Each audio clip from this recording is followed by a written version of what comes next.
each neuron in the cortex is approximately a computer. So to think that we have 86 billion approximate computers in our brain is quite phenomenal.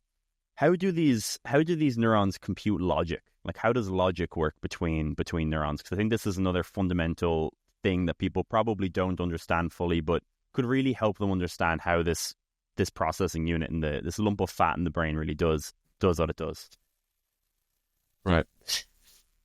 So there's let's pull those things apart. So the idea that an individual neuron, particularly here, this pyramidal cell we mentioned earlier, this big cell in the cortex with this triangular body, this big axe, the dendrite sticks out at the top. There's a lot of really nice work, some from Piotr Perazzi back in the early 2000s, about showing that you can take one of these cells and you build a detailed model of it. So you simulate its body, but also a big chunk of its dendrites and the way the dendrites branch and how the inputs arrive on it.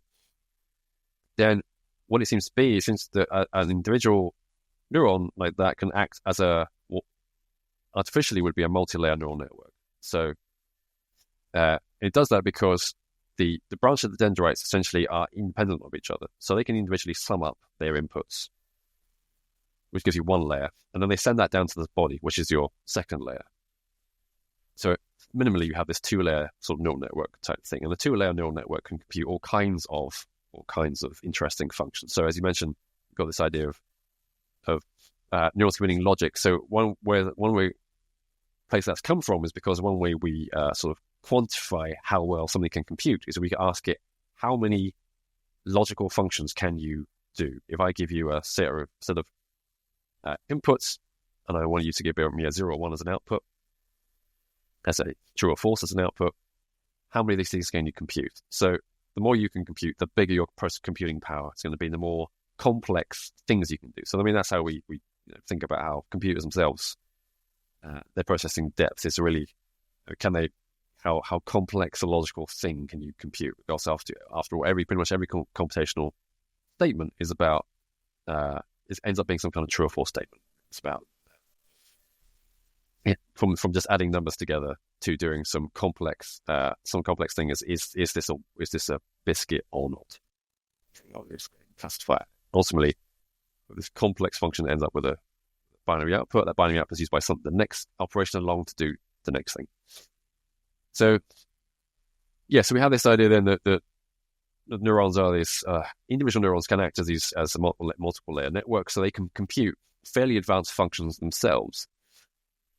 And then what they do with that is a good and open question. So, but it is true that a lot of the history of how we think about what neurons do is driven by this idea that they compute some kind of logical function. So we had the most famous paper, sort of probably the first proper sort of theoretical neuroscience paper from Warren McCulloch and Walter Pitts back in 1945.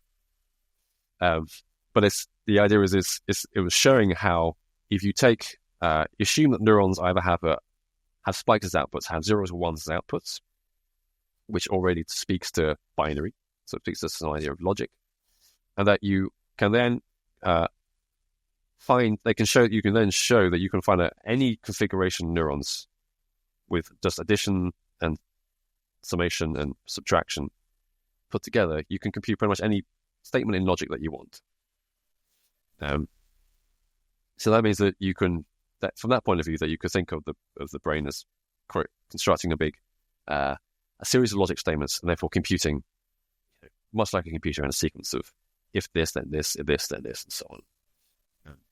Of course, that's not, as it turned out, true. There are lots of operations in the brain which don't follow a statement of simple logic, are more analog in the way that they work, not least the triple example of how we started with the muscle contractions. So obviously, a muscle contracting is not a logical statement. It contracts in proportion to the number of spikes that arrive at that muscle. So the more spikes arrive, the more contracted it will be. There's no logic going on. It's an analog signal saying, I need you to move this arm this quickly, so I'm going to send this many spikes that quickly. So much of the brain appears to be this more sort of analog, so if you like, coding scheme. Nonetheless, the sheer idea that collection of neurons could compute in a logical form gave rise to the whole lots of ways of thinking about the brain that were new about how it can compute. And there's still quite a lot of interesting research about on how in an individual neuron, a particular alignment of inputs can help it compute things like an and statement between this input and this one, and I respond, not to them individually. So you've got a clear and on there, or you can have an or type statement where one or two inputs is responded to, but not both together. Yeah. It's fascinating. It's so... I hope you enjoyed that clip with the amazing Dr. Mark Humphreys, computational neuroscientist, tackling all of the most interesting questions of the brain. If you enjoyed that clip, then I'm so confident that you will enjoy our full conversation. You can find it right now here. All you have to do is click it. Thank you so much and subscribe to the channel.